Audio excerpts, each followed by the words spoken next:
Welcome to One Move at a Time, and I have a very special guest with us here today, International Master John Donaldson. He's one of America's chess most respected historians, authors, and team captains.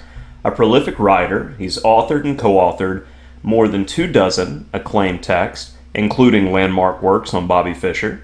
Beyond his contributions to chess literature, John served for many years as the Olympic team captain, leading multiple squads to medal-winning performances and earning a reputation for his deep preparation, steady leadership, and encyclopedic knowledge of the game. He's also a longtime director of the Mechanics Institute Chess Club in San Francisco and one of the oldest chess institutions in the country. With decades of experience as a researcher, coach, organizer, and leader, John brings unmatched insight into both the history and the modern evolution of chess. I want to welcome you to the show, and I got to say I'm very excited to pick your brain today. Well, thank you for having me, Brian. After that introduction, I should hire you as my agent on the spot. So let's go ahead and dive right into some questions. So you began playing chess shortly after the 72 Fischer-Spassky World Championship match. Can you describe what the moment was like for you and how it pulled you into the chess world? Well, to be fair, Brian, I should say that I sort of learned how to play chess before that at the Scottsdale Boys Club in Arizona, but we didn't use the en passant rule, so I'm not sure if that actually counts or not. So it was really in Tacoma, Washington, that I began my chess journey, and I actually was playing before the Fischer-Spassky match. I think I played with my friends, and I played in one like scholastic tournament they organized at the time. But I really wasn't that, totally committed to being a chess player. That really occurred in the fall of 1972. There was an ad in the Tacoma News Tribune that there would be a tournament held by the club, and I remember still to this day I have very vivid memories of entering that club and playing in my first tournament. It was not USCF rated though. It was Northwest Chess rated. Oregon, Washington, and Idaho and British Columbia, they had this their own rating system, and it was actually it was like they rated it every month because they had some engineer at Boeing, Bruce Bailey, who was doing the ratings. So at any rate, the Tacoma Chess Club, it was real revelation for me because of the Fischer-Spassky boom. They had about 150 members in the club. The Tacoma Chess Club had existed for at least 70, 80 years before that. It's still currently going, but that was really kind of their apex in terms of participation. And the tournament that I played in was held in 3 sections. It was I entered the novice section as a beginner, and I remember one of my very first games was against a player by the name of Len Iserhut, and I ended up with a queen, and he ended up with a f-pawn on the 7th rank, and of course it should have been a draw, but neither of us realized that, and he allowed me to check with my queen repeatedly and never moved his king to the corner. Always blocked the pawn. And then at some point it stumbled upon me that, maybe I better move my king up, that I wasn't going to just move my queen. And so eventually I won. And then, of course, everybody in the tournament room, pointed out he just puts his king in the corner and it's a draw. And so that was like, pretty exciting. And I remember also my parents they were very interested when I came back because they thought I'd become a juvenile delinquent overnight.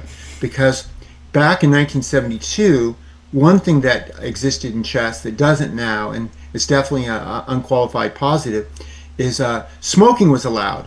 And so the inside of the Tacoma Chess Club, it looked like some sort of Dutch coffee house. The whole ceiling was like a kind of a brown tinge to it. And I remember also there was a player there by the name of Gary Dorfner, and he was playing in the one of the lower sections. And at a certain point, he got frustrated with his position, and he uttered a series of expletives that we will not mention on your show here. But I was a teenage kid, and I was a young teenager, and I was like, whoa, I know those words are theoretical possibilities, but I never knew you could use them in public. And my parents said, well, you know, that's not really the thing to do. So, and it turned out that fellow, Gary Dorfner, he later became one of the great champions of the club for like half a century. He was involved with it. And so I would say my biggest takeaway from the Tacoma Chess Club was all the friends I've made that I still have now, you know, over half a century later. And for for a city of like 150,000, one of my fellow club mates, Eric Tangborn, became an international master. Neil Salmon was a national master, multiple Washington State champions. Paul Eggers was a strong expert, and there were a lot of really wonderful people I met there. It was kind of an unusual club in the sense that most of the members are either retirees or they were younger players. And it was really a relaxed atmosphere. Like I was a high school student. They gave me a key to the club. And so I would go there after school with my friends, you know, like 5 days a week and hang out and look at chess. And it was just a wonderful environment. Hey, you can definitely hear the culture and community and how much of an impact that it had on your development as a player. It's very easy to see how you were bitten by the bug when it's such a welcoming environment, and I recognize the majority of the names as well. So, looking back over nearly 50 years in chess, what stands out as the most transformative period of your career? I would say, you know, my father was a city manager in Tacoma, Washington, and then we moved to Cincinnati, and I spent my senior year of high school there. And, you know, it might seem kind of like a jarring dislocation to, you know, to do that, but again, like in Cincinnati, I met a whole slew of friends there, very welcoming environment, and I progressed when I was a senior in high school from like maybe about 1900 player. I actually got to about 2050 when I graduated from high school. And so then I went to the University of Washington, and I majored in chess and minored in history. I did graduate, but definitely I really enjoyed my experience as a chess player there. And I renewed a lot of friendships I made earlier when I was living in Tacoma, and broadened some with people I knew only casually. One of them was Yasser Seirawan, who I played in the 1974 junior closed for Washington State, but he lived in Seattle. I lived in Tacoma. We didn't really have much interaction. But when I got to Seattle, that all changed. And they had a coffee house there called The Last Exit, and they also had chess clubs which were quite reasonable. But it was that Last Exit coffee house that pretty much, you know, they were open like for at least 12 hours a day, and you'd always find some strong players there, particularly in the evening. There'd be not only Yasser, there would be Victor Pupils, who still going strong, playing in tournaments, you know, in his 90s, who beat two international masters when he was in his mid 80s. You know, there was James McCormick, multiple Washington State champion. There was, as I mentioned, Eric Tangborn. So there would be all these strong players there, and you know, if you've just finished playing in a tournament, you would bring your game scores, and everybody would go over them, and they were, you know, like ruthless kibitzers. We didn't have any computer engines, of course, so I can't say what was said was the absolute unequivocal truth, but you learned a lot of valuable lessons. A lot of players that were more experienced than I, that were masters, they would say, you're playing in the wrong way in this position. You should do this and this and this, and so you would immediately take it to heart. And I think that's one of the things that is really important for a young chess player. Is you're at an age where you can really absorb information quickly, and sometimes when you're in an environment where there are a lot of strong players around, you can't even really point to a formal lesson as being the key to your success, but sometimes it's just breathing in the air. You just pick up things. There would be Pupils would be showing one of his games, and Yasser would be kibitzing, and they'd be discussing the position, and you would just absorb information, in an unstructured but very useful fashion. And so I would say that I'm a product of both the Tacoma School of Chess and the last Exit School of Chess. And of course, a lot of Blitz was played there as well, shall I say. Now, I find it fascinating because with my age group, I had some trainers that were more old school, and then I'm using more modern methods with my students with a lot of digital training methods. So let me ask your opinion. And this comes to deep analysis when, say, trying to learn an opening or something new. Would you rather take a single fantastic game, like something from an informant is what I would equate to, and deeply analyze that and just devour every little bit of that game to learn from it, or go through in the same amount of time it would take to do the one game, say 50 games quickly in the database from masters that are related to the game but maybe not of the same quality? Which path do you think would reap the most benefits? Well, when I started coming up in the early 1970s, there was very little chess literature that was available, particularly in English. I can remember a good friend of mine, Dan Bailey, his Bible was Modern Chess Openings. And the idea was like in a single volume, you had like everything you needed to know. I mean, wouldn't life be easier today if that were the case? But alas, it isn't. And I remember when James McCormick, seven-time Washington State champion, when the first volume of the Encyclopedia of Chess Openings came out. And it was a blue volume, and it covered like all E4, E5, and the French. And this was a book that was probably like 300 or 400 pages, and it was one of 5 volumes covering the openings. And this was like a game changer. And this was like everybody was just, he was like simultaneously so grateful that this book had been published, but also so much chagrined that it hadn't come, out 20 years earlier when he was younger. When I started developing as a chess player, there was not a choice. You learn from opening books, you learn from well-annotated games, primarily like in Chess Life. It was a real golden period in the mid-'70s. They had Lubos Kovalik. There was Game of the Month by Gligarich. And to some extent, playing over a really well-annotated game where there's not just concrete variations, but there's a lot of prose to explain what the typical ideas are for both sides. It was not a bad way to learn at all.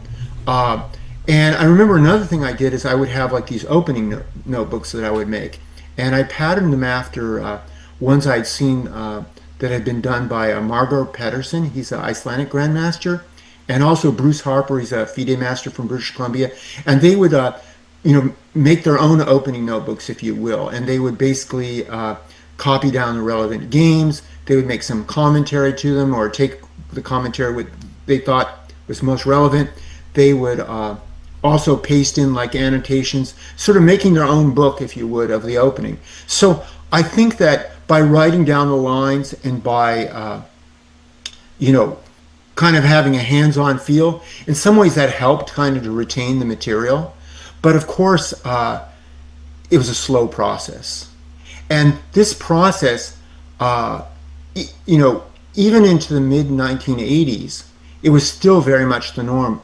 I remember that in 1986, when I was first named captain of the Olympiad team, one of the things that I did that never been done before, and really couldn't have been done before, was I prepared like a dossier on all the other teams. And what I mean by that is there was a publication called Tournament Chess, and it published all the bulletins of tournaments that were a 2,400 FIDE average or higher. And then while I was at the U.S. Championship in Estes Park, Colorado in '86 as a second for Yasser Seirawan, I used the time while they were playing to photocopy every page of every volume of that, each page twice. So I would be covered if the player was white or black. And it took like about 12 hours to do it. And I probably took away a week of my life from all the fumes from the machine spewing out because it was overheated. Yeah, so obviously players today have it better. They definitely do.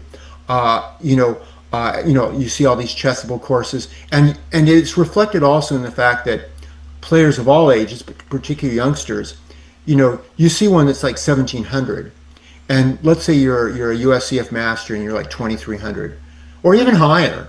And it used to be in the old days, if you couldn't achieve a winning position out of the opening, you would at least achieve a significant advantage. That's really often not the case at all today.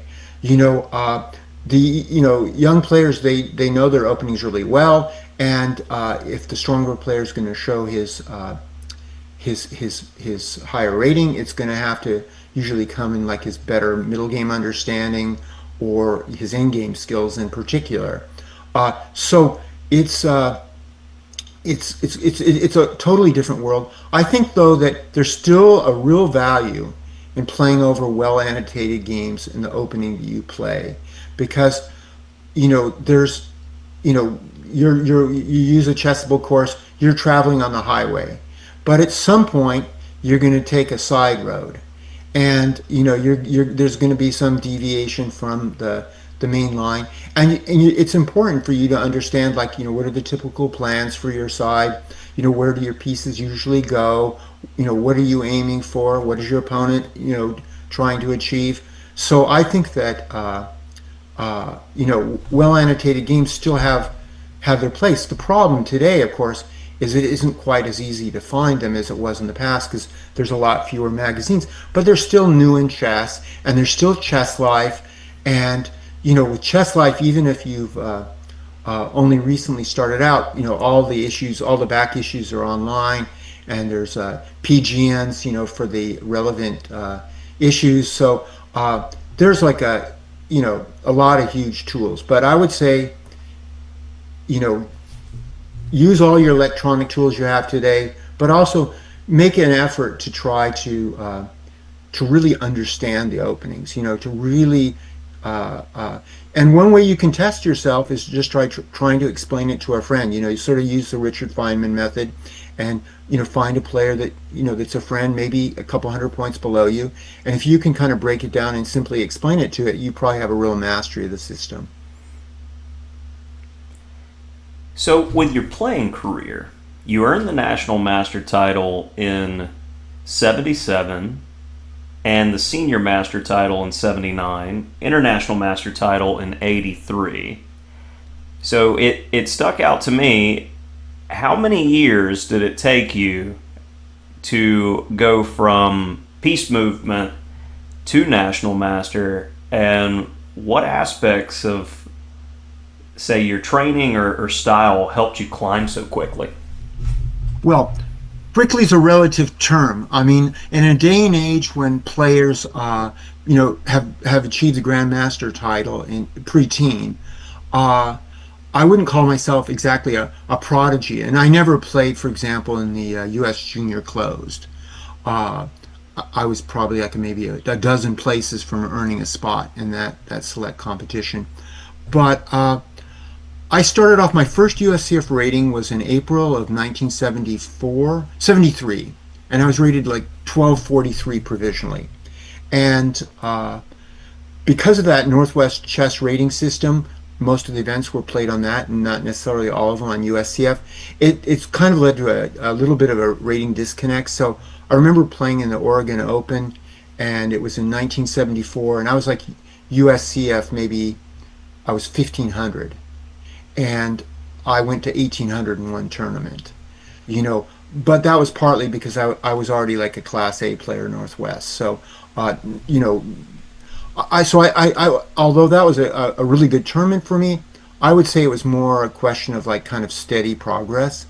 And it took me approximately, it was the Oregon Open in 1977 that I became a master. So probably about 5 years.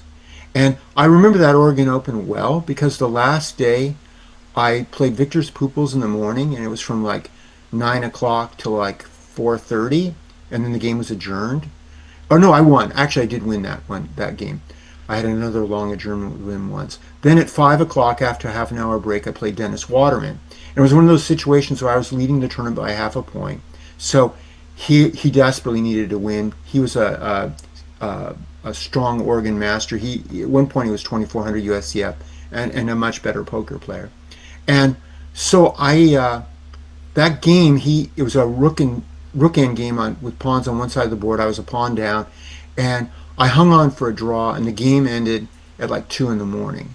So nowadays, in my more senior years, the idea of playing from like 9 in the morning till like 2 the next morning, basically nonstop, uh, I don't know how I did it, but I somehow managed to do it, and maybe I was motivated because then I finally became a national master. The senior master title came much more quickly. Just I gained 200 points like in 2 years, and I think that really benefited from that experience of living in Seattle and being around a lot of chess players. And you know, I must say that I think I played Yasser 20 times uh, before I was like 20 years old, and I probably lost like about 15 of those games. So that was a really good school for me, was like losing to a stronger player. So one thing I would encourage uh, uh, your listeners, particularly your younger ones, is that uh, it's very valuable to play against somebody that's stronger than you and to take up that challenge. And that even though you lose, painful though it may be, you can gain a lot more than you can by beating a lot of really weak players. Uh, like, so if you have that chance, grab it. And and I I would say that that was one of my it's harder to do that, I think, when you're older, to absorb that kind of punishment, if you will. But it really, really definitely helped my chess. So I'd like to move to your time and leadership as a U.S. Olympiad captain. So with Team USA, there was a gold medal in 2016, a silver in 1990, 2018, and 2024, a bronze in 86, 96, 2006, and 2008. What do you think makes a strong team captain or coach in chess, and how did you first step into that captain role? Well, first off, I think the thing that helps the most in having success as a team captain is having Steph Curry, Draymond Green, and Klay Thompson on your team. So, in other words, in chess terms, it helps to have strong players. And the U.S. has always had strong players, although of differing types. And I first became the team captain in 1986. And for those of you listeners that are a little younger than I, that was a year when the Chess Olympiad was held in Dubai in the Middle East. And going in, there was no history of having tournaments in the Middle East, except for there was an Olympiad in '76 in Tripoli, Libya, that a lot of most of the chess world did not attend, just some select countries. So I wouldn't really count that. So Dubai, and there of course there had been Olympiads in Israel, and there had been so I'm thinking more of like the Arab part of the Middle East, if you will. And so Dubai was the very first one, and right from the get-go, there was a real question like, is this a good place to have the tournament? Because there was a worry that some countries might not be able to get visas to participate. This indeed ultimately turned out to be the case.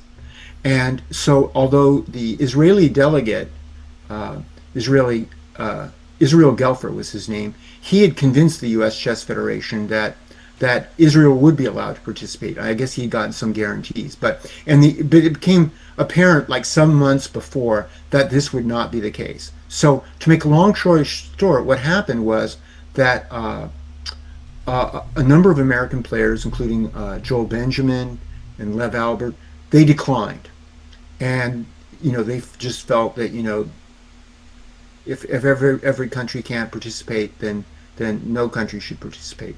Others held a different viewpoint that, it's still an Olympiad. It's still important for the United States to participate in this event that's going to have countries from all over the world. So ultimately, the U.S. Chess Federation did send a team.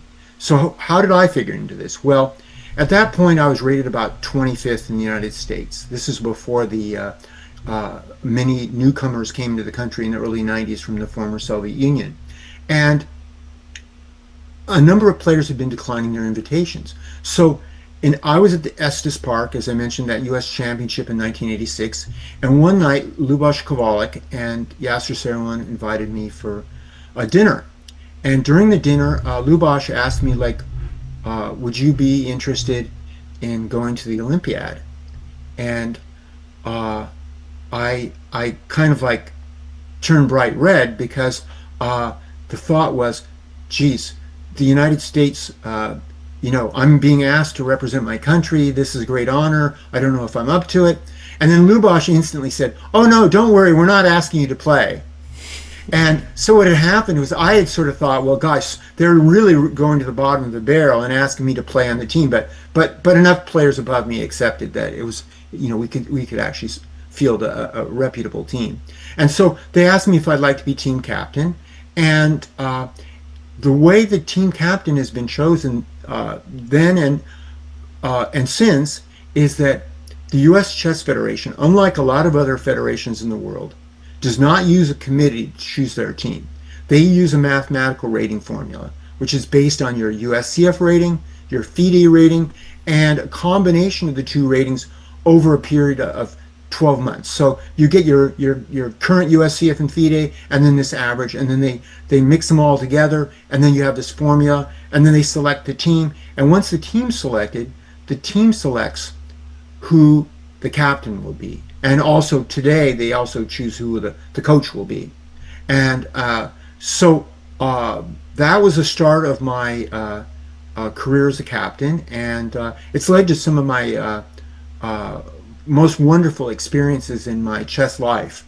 I can still vividly remember captaining in 2008. It was in the Chess Olympiad that was held in Dresden in Germany. And this was the last Olympiad where they used game points and not match points. So today, you play a match, you win 2.5, 1.5, you get a point, 2 points. You draw the match 2-2, you get 1 point. Well, in the one hand, this changeover to game points has led in some ways to it being more like a team event, because every half point counts. In the past, and from chess Olympiads go all the way back into the late 1920s, all the way to 2008, or 6, I should say. No, it was 8. It was 8, 2008. Those Olympiads were used by game points. So it was, we were playing in the last round of Olympiad, and we had a really bumpy event, but we'd been playing really well the last few rounds. We were playing against Ukraine, and this was a team with Ivanchuk at his peak, and Ponomarev and Elyanov, and just all these guys were like 2,700 players, and they heavily outrated our team. This is we had Gata and we had Hikaru, and Gata was playing on 1 and Hikaru was playing on 2, and then we had Alex Onashuk, and the last match we had I think it was I should remember this, we would have had black, I believe it was Yuri Shulman for that particular match. And so we were just playing because there was only the chances of us winning a medal were about less than 5% going to the round. So what did we have to do? And what did we do in the last round? We beat Ukraine, which outrated us by about 75 points, 50 to 75 points, say, on every board. We beat them 3.5, a half. And that was exactly what we needed. If we had won, because we tied with them for 3rd and 4th, and we got bronze. If we had scored 3-1, I think we wouldn't have taken the bronze medal. So that was one of the greatest probably upsets, considering the significance of what was at stake in Olympic history, and at least for my captaining, that was the most dramatic role. But there have been a lot of other, winning the World Team Championship in 1993. That was a big one. Of course, winning in 2016 was another one. But sometimes it's not even the tournaments where you finish first, because obviously in 2016 we were expected to be on the podium, and we had a team with Wesley So, and we had Hikaru. This is and Fabiano, not a bad team, shall we say. And having said that, there's no guarantees in Olympiads, just for the reason that there's only 11 rounds, so the maximum you can score is like 22 points. And when you get close to 200 teams, it takes a long way to whittle away the non-contenders. And if you draw a match or two before you play the big guns, like Russia, for example, at that time, or Ukraine, then you're in a situation where there's like no room for error at all. So in Olympiads, unless you're playing like India did in this last Olympiad, where they just they won like practically every single match. I think they scored 21 out of 22. Unless you're performing like that, you're going to have to play really well, and you might need a little bit of luck, even if you're like the highest rated team. But there have been events, for example, like particularly in the World Team Championships, and a good example would be like 2015 or 2019, where the World Team differs from the Olympiad in that it's played as a round robin, and it's chiefly the top 10, the top teams from the previous Olympiad, maybe a couple of continental champions from around the world. But I remember, like in Ningbo in 2011, to give you an idea of the strength of the event, there were 10 teams. They each had 2 reserves, so there were 60 players, and 50 of them were grandmasters. Probably like 40 of them were over 2,600, and there were like over a dozen over 2,700. So it's like a real who's who. So unlike the Olympiad, where there is most of the time you're playing teams that are, at least if you're the U.S. team, that are rated, below you significantly. In the World Team, it's a different situation altogether. And it happens that the World Team's also often organized on relatively short notice. It's not quite as a, special an event as Olympiad, although it should be in my estimation. And so the late scheduling has often led to a lot of our top players, very top players, not being able to participate. So I remember, like in 2019, Darius Swiers, he was the first board. In 2015, it was Sam Shanklin. Obviously, these are like elite players, but they're not normally a guy that's going to play board 1 for the U.S.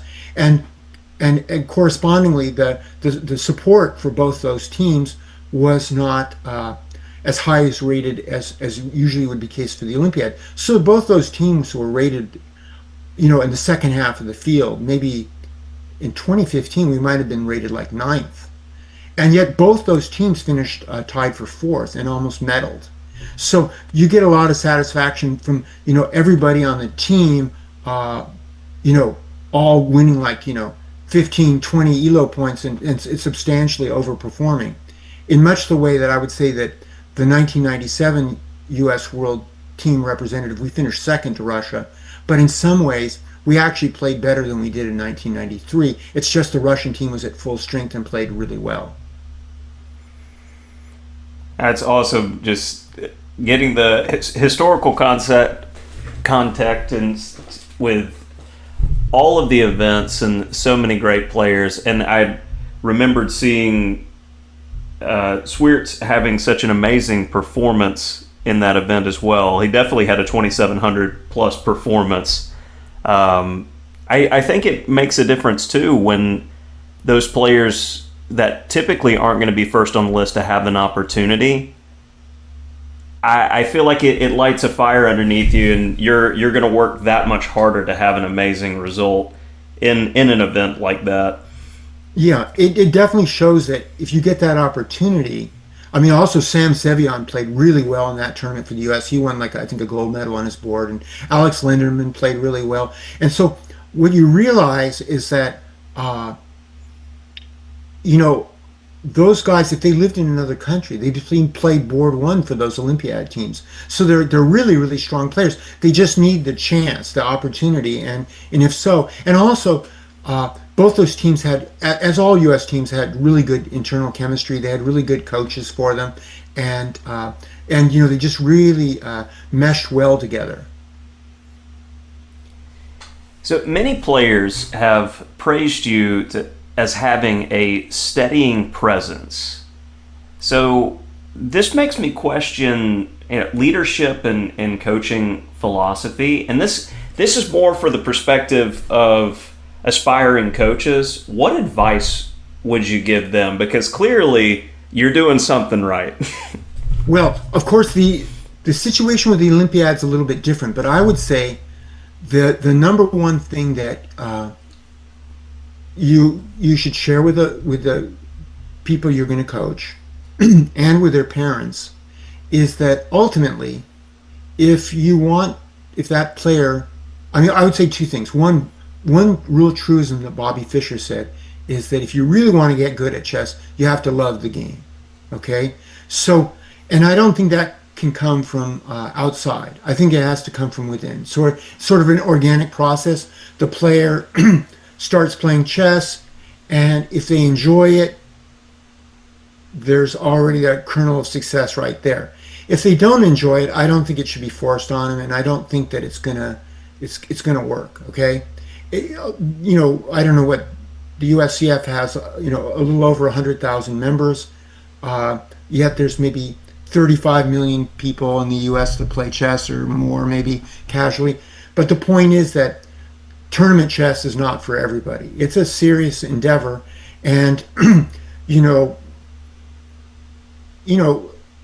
it's a great experience if you love it, but if it's not, it's not. So I would say that first. The second thing I would say is that as a corollary of loving chess is that no coach can make a player by themselves, that is just by their coaching, into like a grandmaster, okay? The player has to be able to work on their own. They have to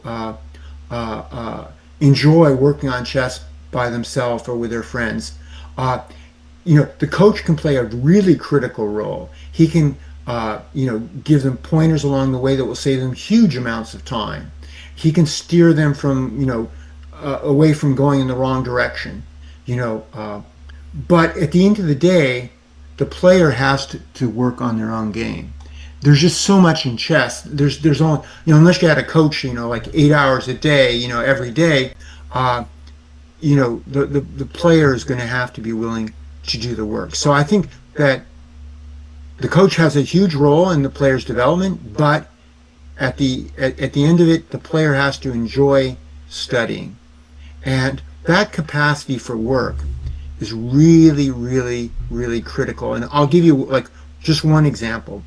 There was a grandmaster named Alex Scherzer, and Scherzer he's in the days before chess engines. I mean, he later in his career, of course, they came into being, but in his developmental stages in the mid 1980s, he had to learn from books and by analyzing his own games. And he was, I would say, a reasonably talented junior player, but he was not an exceptional talent. And he compensated for that by tremendous hard work. I remember there was a 5-volume series on the Endgame by Averbach, and he just went through it page by page and would actively engage himself, trying to refute the analysis and try to absorb the material. It's no accident that later he, using somewhat similar study methods, and he learned the Hungarian language, which is not an easy thing to do for an English language speaker that's already an adult. So the capacity for hard work, I think now it's sort of like front and center. If you talk to somebody, you read interviews with people like Boris Gelfand, they'll explain why top players at the very top put in the time. But in Scherzer's day, that really wasn't quite so clear cut. A lot of players just sort of learned from playing in tournaments and analyzing the games afterwards So I'd with their opponents. like to move to writing and career there. So you've written nearly 40 books by my quick count, covering a wide range of topics. And your writing often blends historical research and storytelling. Can you walk us through what the research process looks like when you're starting a text? Well, I did go when I mentioned that I went to the University of Washington. I majored in chess, but I got a minor in history. So I've always had a real interest in history, and so what better thing to do than combine my two passions, if you will? And so I think the first book I was involved in that was a non-opening book that I really got involved in was a book called Legend on the Road, and it's about Bobby Fischer's 1964 exhibition tour around the United States. And that was really one of the last really great tours. If you had been born, 60 years earlier, you would have seen players like, I would say from about 1880s, Zukertort made the first tour around the United States, but it was really maybe in the late 1890s, early 1900s that you had players like Lasker. Later came Capablanca, later came Alekhine, and of course Frank Marshall also that was in that mix. They would give tours around the country, and they would stop at all the local chess clubs, and pretty much every town of any size had a chess club, and they might be there just for a night giving a simul, or they might be there for a week, not only giving multiple simuls, but playing clock games against the best players in the club, giving lectures and what have you. And in a time when there were very few tournaments, that was really kind of the bread and butter for the top players to pay the bills, were these tours. And Fischer was, as I said, he decided in 1964 that he would make this tour all around the United States. And he also stopped in Montreal and Toronto. And, Fischer, for the most of his life, he lived in New York or he lived in Los Angeles. And with a few exceptions, specific events like the Bay City Open in 1963, or some of the tournaments he played in Milwaukee in the 1950s, he pretty much stayed in these two coastal cities. But in 1964, this was like the one chance for a lot of American players to see Fischer in the flesh. They'd read about him in Chess Review and Chess Life, but here they could listen to him, they could hear him give a lecture, and they could play him in a simul. And this was Bobby when he was 64. In March, he turned 21 years old. So he's not a youngster anymore, but he's not the later Fischer. He was very approachable at the time, and I remember first reading about this tour in Profile of a Prodigy by Frank Brady, and he mentioned about a dozen cities that Bobby had visited. Well, in the course of my research, I discovered that he'd actually visited about 40 cities, and some of the exhibitions were like 70 players in New Orleans and Chicago. These were like events that players still vividly remembered. When I interviewed him in the 90s, it was like 30 years later roughly, and they still remembered it was yesterday. And some of these individuals had hosted Fischer at their home. Other ones had driven him from their host city to his next exhibition. And so they had like all these wonderful stories, and one thing that came through was what a great lecturer Fischer was. And he had this kind of unique ability to address a very broad audience. He could make it accessible to less experienced players, but also still make it interesting for stronger ones by kind of sort of switching back. And like all really great players, like if you hear like Magnus going over a game, or you hear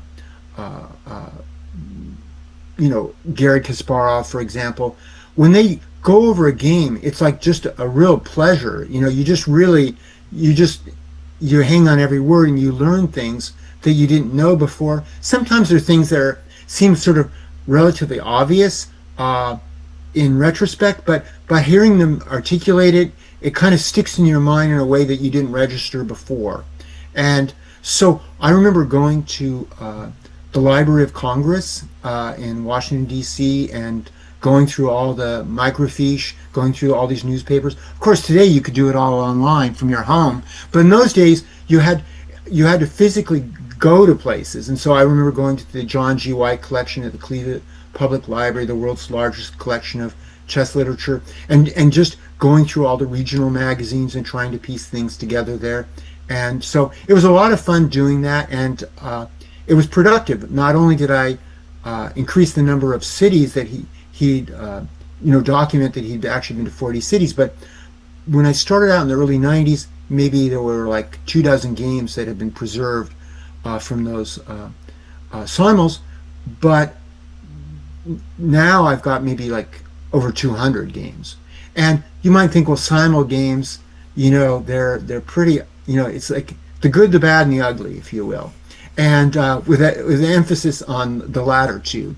But sometimes the games could be really good. For example, Fischer, in my 60 memorable games, he put in a game from the clock simul he gave in Davis, California against Sella.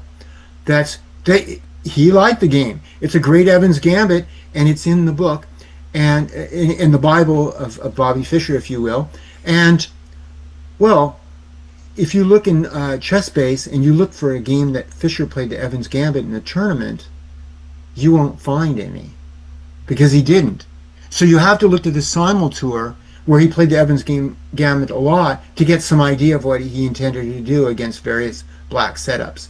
So I really enjoyed that, and that was kind of the springboard for further work of that type. And I covered Alekhine and Rubinstein, but more, I would say the most interesting work has been on Fischer. And I'll hold off on more Fischer questions for now, because I'm going to have that in part 2 of this interview. But I'm going to go forward to reflections and advice. After 5 decades in the game, what keeps you passionate about chess? Well, I think that there's many different ways to appreciate it and many ways to be involved. I mean, some people, it's just playing in tournaments. And I must say that now, having finished my most recent book, that I'm really interested in studying more seriously and taking advantage of all these tremendous tools that are out there, because there's so much about chess I don't know. It's like an endless quest, and believe me, there's a lot I don't know about chess. And I want to see if I can play, if not at the level I did in the past, at least at a level that will bring me some satisfaction. And so but it's not just that. It's the history of the game, it's the personalities that are involved with chess, it's the international aspect of it. I would say that I've been to probably I don't know, close to 50 countries because of chess. And some of them have been, traditional, chess countries like Russia, for example, or the Netherlands. But I also remember going to the seconding Hikaru Nakamura and Cindy Sai at the Pan American Junior in La Paz, Bolivia.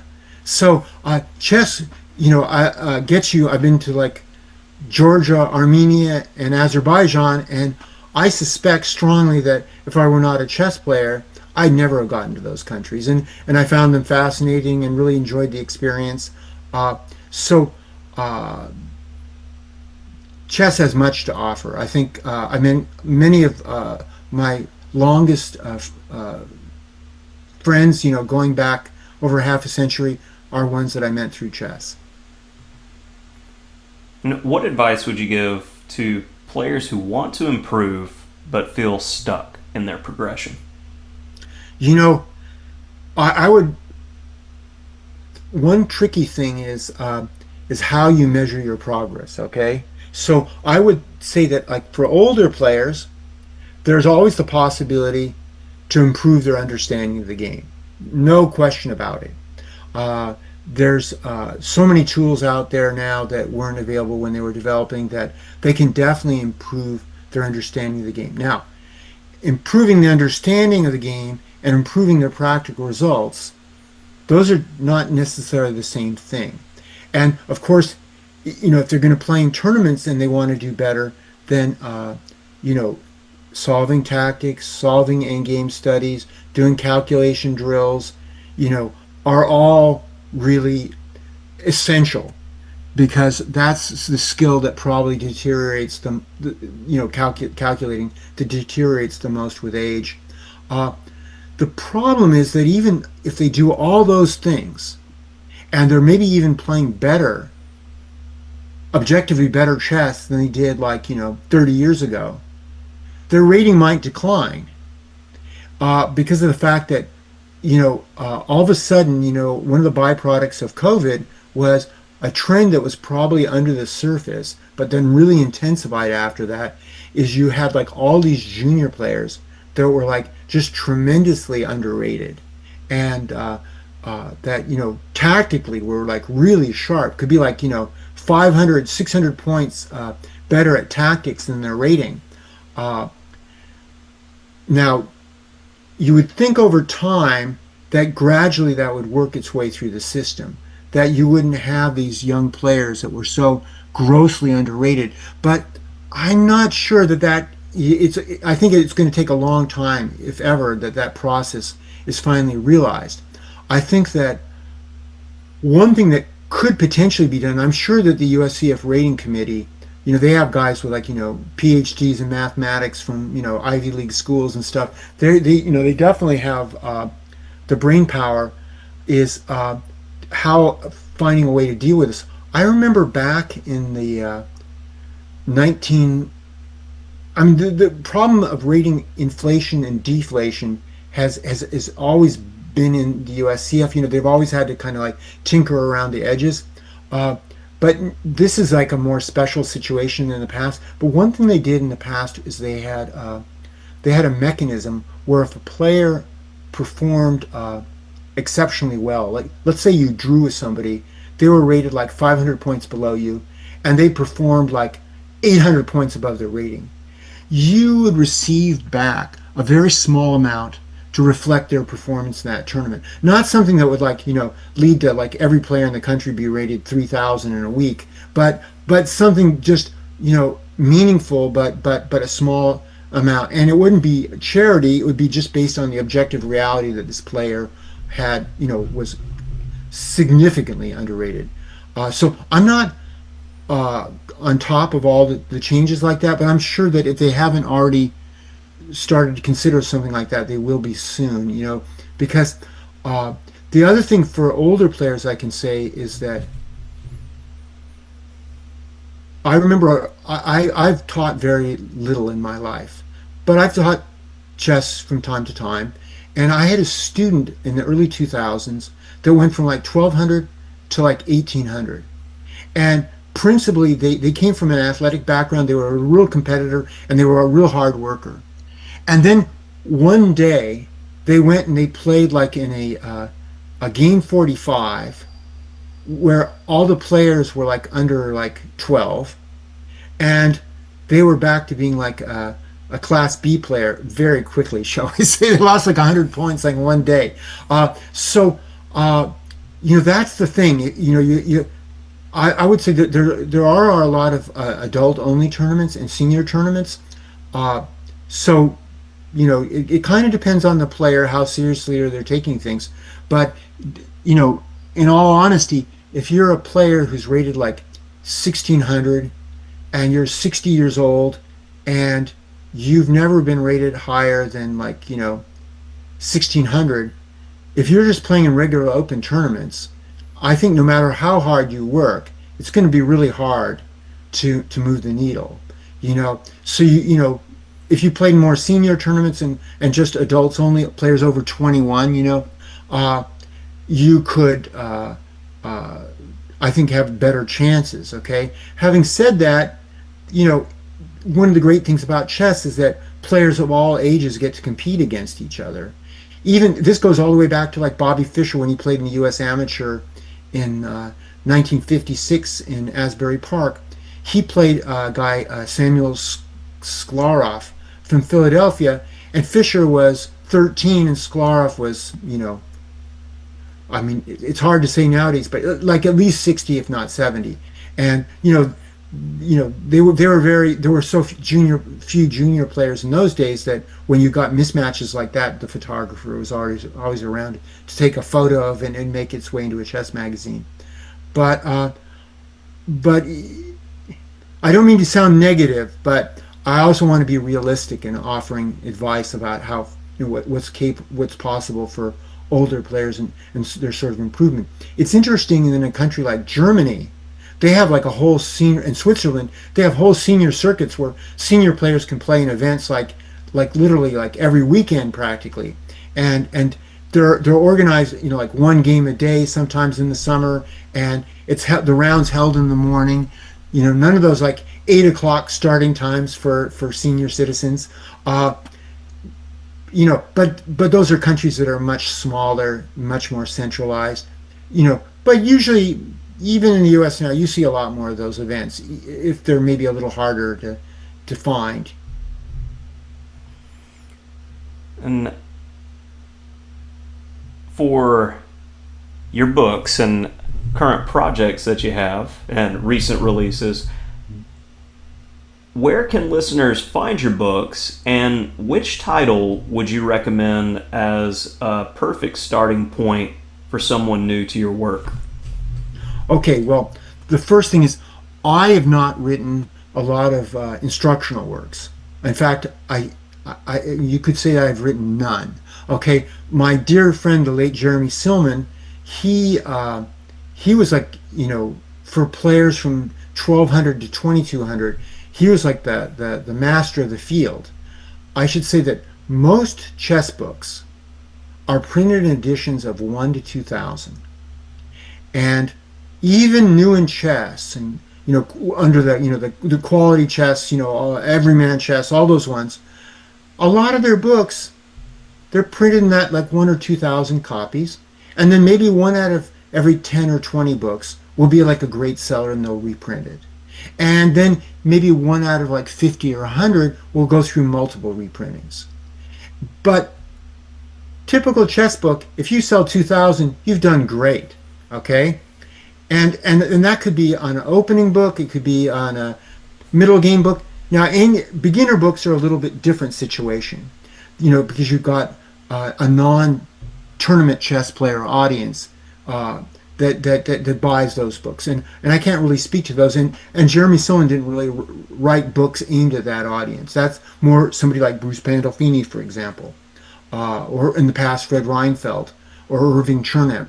But so Jeremy wrote for players from like 1200 to like 2200, and his books, like Reassess Your Chess, which has gone through 4 very different editions, it sold like well over 100,000 copies. And collectively, all the books that he's written have sold over 500,000 copies. And I'm not talking about electronic medium. That's even a different calculation, but just physical books. So if you're looking for instructional books and you're a club player, I would say that he's a guy to consider. Okay. For myself, I would say I wrote a lot of opening books, but they're in the past. I still get royalties for a book that I wrote with Jeremy on the Accelerated Dragon that was published in the late 1990s. It's usually enough to pay a utility bill and have lunch. But considering the book has been out there for like over 25 years, I should probably be lucky that somebody's not suing me for malpractice. The opening analysis is out of date. But I think the book still sells to some extent because Jeremy wrote really good introductions that really explain what the ideas were for both sides, and people can get some value from that. But they should probably get a more recent book on the opening too. So most of my books are more history related for the most part, especially the more recent ones. And so particularly the last two, which were Bobby Fischer and His World, and then more recently Inside the Mind of Bobby Fischer, which just came out. Uh, the latter one actually does have some instructional value in that the book is not an attempt to try to explain the inner workings of Fischer's mind outside of chess. Very important point. Okay, it's just to concentrate on his chess writings and what he thought about the game. And so my idea was to gather all of his writings together in one place. Most of the writings that he did were in English descriptive, so they've been converted to algebraic. I also wanted to see how well his analysis stood up. I mean, you were asked earlier, Brian, about how you could learn like an opening system. Well, let's say, for example, you wanted to learn how to play the King's Indian attack with white. Not an opening, mind you, that I recommend for beginning players who should play, double king pawn with both colors and, play classical gambits and learn the fundamentals of opening play, quick development, safe, castling quickly, protecting the king, all the sort of chess 101 sort of things. But the King's Indian attack does have its place in modern chess. I mean, you look at the Egyptian grandmaster Amin. He plays that structure like to perfection all the time. And so if you really wanted to master it early on, I'd say like you couldn't do wrong studying the games of Bobby Fischer. And for example, you'll find his games against Oscar Pano, very famous game. Another one was played against Yuri Geller and Netanya back in the late 60s. Another game that was really significant was his game he played in the Sus Interzonal against a Mongolian by, I'll take a stab at his name, Miag Masurin. And that game was really something special at the time because, typical King's Indian attack, white places a pawn on e5, he gets this attacking wedge and plays for a kingside attack. And classical chess maxim is play on the side of you're stronger, leave the other side alone. You should play on the white side of the King's Indian attack, you should play on the king side when you have this wedge on e5, and you should leave the queen side alone. And the thought was that if you moved your pawns on the queen side, you would make it easier for your opponent to open lines there and accelerate their counterplay. And so it was a real surprise that at a certain point, like maybe around move 12 or 13, Fischer played this move A3. And it's like, what's he doing? Why is he moving this queenside pawn like this? But Bobby, he said, if you're playing against a good player, you're not going to just be able to impose your will on him from like the very first move. You're going to have to give something to get something if he's playing well. And what he meant by that is, maybe you get some advantage one way, but you have to give up a square on the other side of the board. Something like that. Like maybe one of his pieces will become really strong, but you feel that the trade-off was favorable to you. And so in that game, Fischer explains that by moving that pawn one square, and this game was played like in 1967, so it was a real compelling idea at the time, that by playing this move, you would win time. Yes, it opens lines on the queen side, but you'll win more time for your attack because it'll slow black's counterplay actually down by a little bit. Well, in the course of writing my earlier Fischer book, Bobby Fischer and His World, I discovered that Fischer had played a game as black against Arthur Bisguier in the Bay City Western Open in 1963. It was one of the last open tournaments that Fischer would play in. He chose to play in that event and another one in New York State as opposed to the Piatigorsky Cup. I think possibly because there was some lingering bad effects after his match with Reshevsky in 61, and he and Mrs. Piatigorsky were probably not quite yet seeing eye to eye. They would later when Fischer played in 66 in the Piatigorsky Cup. So it happens that in that game in 63 with Bisguier, it's a King's Indian attack reversed, which sounds like a little bit of a tricky thing, but basically Bobby's playing a King's Indian defense against Bisguier, and Bisguier plays kind of a kind of a passive setup with the pawn on e3 instead of e4 and the king's Indian, allowing black to play e4 and get that wedge, if you will. Well, in that game, somewhere like, I don't know, in the early, maybe around move 20 or thereabouts, Bobby plays a6 as black, just like the game with Masurin. So now we're going back in time to 1963. So, you know, people ask, like, are Fischer's writings, are his games, are they of value? And I would say that definitely many of them still are. And so you can kind of trace the evolution of his thinking. I often wish that when there were all those press conferences that Fischer gave, like in the 1990s, and all these ridiculous non-chess questions were asked, I wish somebody had just said, "Hey, Bobby, I remember your game with Bisgeier in '63. When did you come up with that idea? Did you just find it at the board, or was this something that had occurred to you earlier?" Unfortunately, when Fischer died, like, all this chess wisdom that was in his head, was lost, if you will, and it's just one of those things, but a sad one. Yes.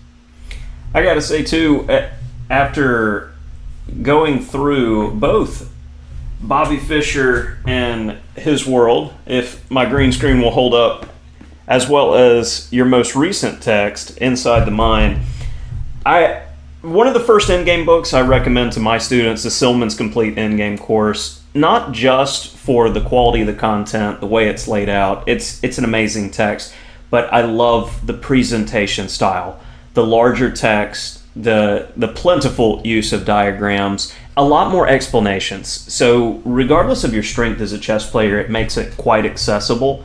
And that's my first commentary on your most recent book, that it's very accessible to players of all levels, and it really beautifully highlights annotations from Fischer and